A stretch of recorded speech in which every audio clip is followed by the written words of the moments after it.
Hello everyone, आपका स्वागत है मेरे इस चैनल पर जिसको कि अभी तक आप फियोम्स के नाम से जानते हैं। यानी कि मैं अभी तक इसमें केवल फिजिक्स के वीडियोस अपलोड करता आ रहा हूं, लेकिन अब मेरी कोशिश है कि इसमें फिजिक्स, केमिस्ट्री और आगे हो सकता है मैथ्स के भी वीडियोस हम लोग अपलोड करें। तो इसे हम लोग इंटरफेस क्लासेस के नाम से ही आगे जानेंगे। आज जिस चीज पे मैं बात करने जा रहा हूं, डाउट डिस्कशन करने जा रहे हैं हम लोग जेईई एडवांस के क्वेश्चंस के ऊपर। आपके भी अगर जेईई एडवांस की तैयारी के दौरान कुछ ऐसे क्वेश्चन फंस रहे हैं जो कि आपको दिक्कत करते हो, तो आप वो क्वेश्चन मुझे भेज सकते हैं, उसको हम लोग डिस्कस करेंगे। तो ज्यादा समय ना लेते हुए चलिए सीधे हम लोग एक कंसेप्ट पे आते हैं जिसको आज हम लोग डिस्कस करेंगे। तो हम लोग आते हैं एक इंपॉर्टेंट कंसेप्ट पर जिसके ऊपर जेईई में आजकल काफी जेईई एडवांस में काफी क्वेश्चन आ रहे हैं। कंसेप्ट है आपका इलेक्ट्रोस्टैटिक प्रेशर का। ध्यान से जरा बात को समझिए कि अगर कहीं ऐसा कुछ गिवन है कि कोई बॉडी है जो कि इलेक्ट्रिकली चार्ज्ड है, इलेक्ट्रोस्टैटिक्स की बात कर रहा हूं, चार्ज स्टैटिक है, और हो क्या रहा है कि जो बॉडी है, मान लीजिए जैसे कि ये बॉडी है, एक आड़ी तिरछी सी कुछ भी बॉडी हो सकती है। अब इसके ऊपर अगर कुछ चार्ज है तो बात को जरा समझिए। पहले जो छोटा सा कंसेप्ट समझा दूं, फिर इसके ऊपर बेस्ड क्वेश्चन देखेंगे जो कि कुछ बच्चों ने मुझे भेजे हैं, तो उन्हीं क्वेश्चंस को डिस्कस करेंगे।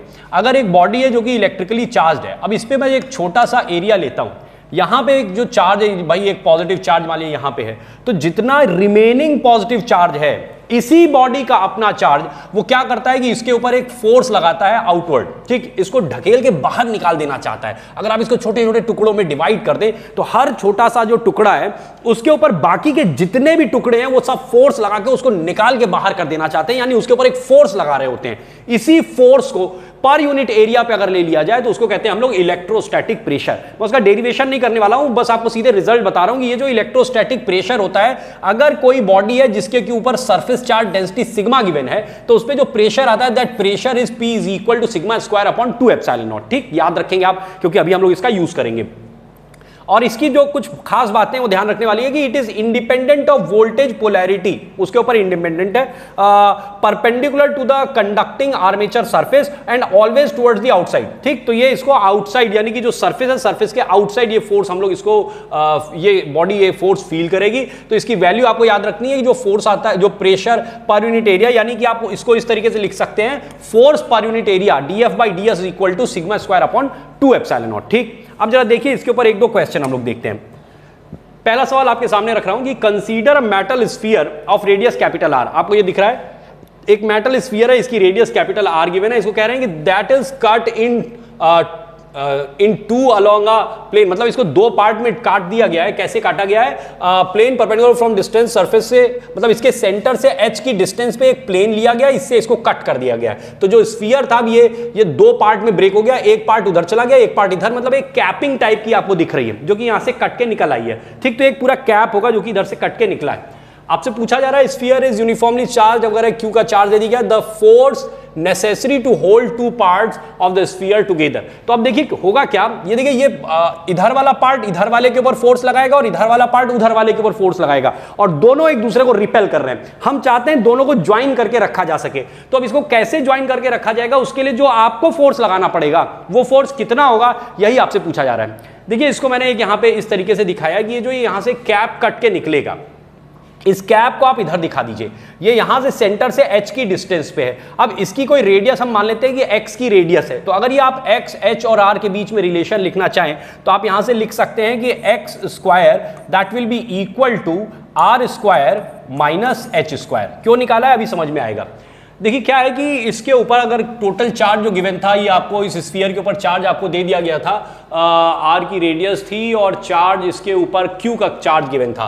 This was the charge given on the sphere. तो अगर इसके ऊपर क्यू का चार्ज दिया गया है तो आप इसके ऊपर सरफेस चार्ज डेंसिटी यानी कि सिग्मा निकाल सकते हैं। That sigma will be equal to charge Q divided by total surface area. तो वो क्या आ जाएगा, 4 पाई कैपिटल आर स्क्वायर। तो ये सरफेस चार्ज डेंसिटी आ जाएगी जो आपका गिवन स्फीयर था उसके ऊपर। अब आपको करना क्या है कि इसके ऊपर जो प्रेशर लग रहा होगा, इलेक्ट्रोस्टैटिक प्रेशर पर यूनिट एरिया पे जो लग रहा होगा वो हम निकाल लेते हैं। So that will be given as P is equal to sigma square upon 2 epsilon naught. अभी मैंने आपको बताया। तो अब आप क्या करेंगे, सिग्मा की वैल्यू यहां पे रख देंगे, या ऐसा करते लास्ट में रखेंगे।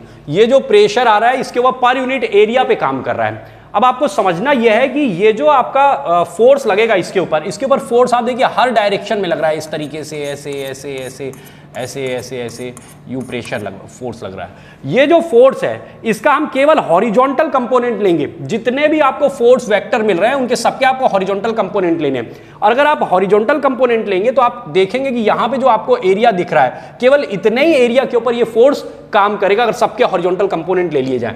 तो आप कह सकते हैं कि पूरा सरफेस एरिया ना लेके केवल जो शेडेड वाला आपको एरिया यहां पे दिखाया है मैंने, केवल उतने का आप ले लीजिए तो उससे आपको फोर्स मिल जाएगा। So that force can be given as the pressure multiplied by the area which is shaded, है ना, जो शेडेड एरिया मैं आपको दिखा रहा हूं। तो कितना हो जाएगा पाई एक्स स्क्वायर।